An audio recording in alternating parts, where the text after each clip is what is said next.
aborder l'état cognitif, l'état mental, l'état comportemental. Au niveau cognitif, il y a plusieurs éléments qui changent avec le temps. Un des principaux éléments, c'est l'attention. Puis c'est pour ça que les gens se présentent en ayant peur d'avoir l'Alzheimer parce qu'ils ont de la difficulté à trouver leurs clés, qu'ils ont égaré leur porte-monnaie.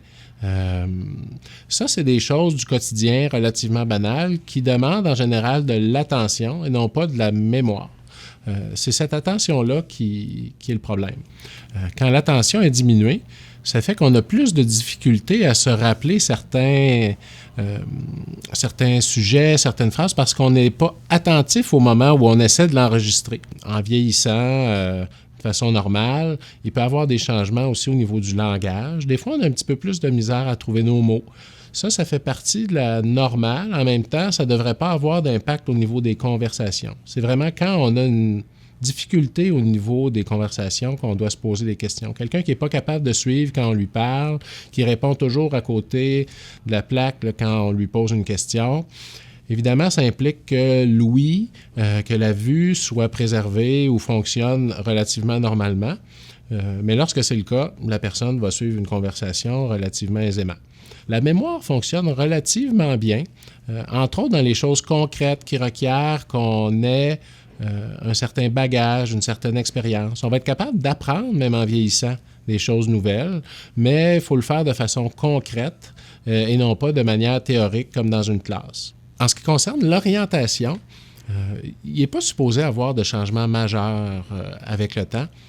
Une personne devrait être en mesure de circuler dans son environnement, devrait se reconnaître dans des endroits qui lui sont familiers. Quand ce n'est plus le cas, il faut vraiment être alerte par rapport à ça. Il faut faire en sorte de lever un signal d'alarme là, pour les situations où la personne se perd, que ce soit dans une situation simple ou une situation plus complexe. Il faut vraiment se méfier à ce niveau-là. Au niveau comportemental, il y a également des éléments.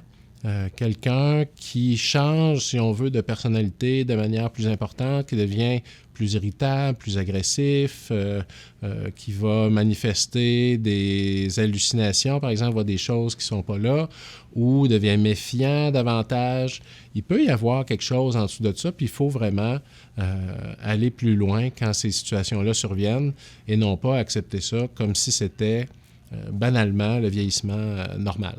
Au niveau de l'humeur, finalement, pour le E d'état cognitif, état mental, etc., au niveau de l'état mental, si l'humeur est diminuée, si la personne est déprimée, faut suspecter qu'on n'est pas en présence d'un vieillissement normal.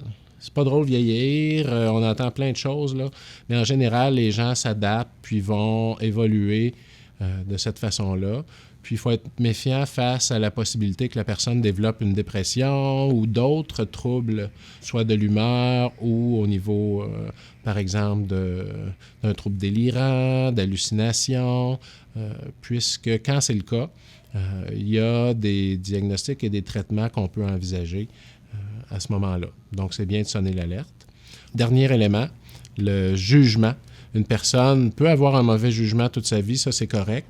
Maintenant, quand la personne a toujours eu un bon jugement puis qu'elle développe un mauvais jugement, il faut penser qu'il y a peut-être un problème en dessous de ça.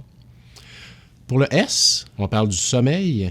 Le sommeil, avant même de considérer ce qui est normal de ce qui ne l'est pas, il faut vraiment changer notre perspective d'une nuit de sommeil normale.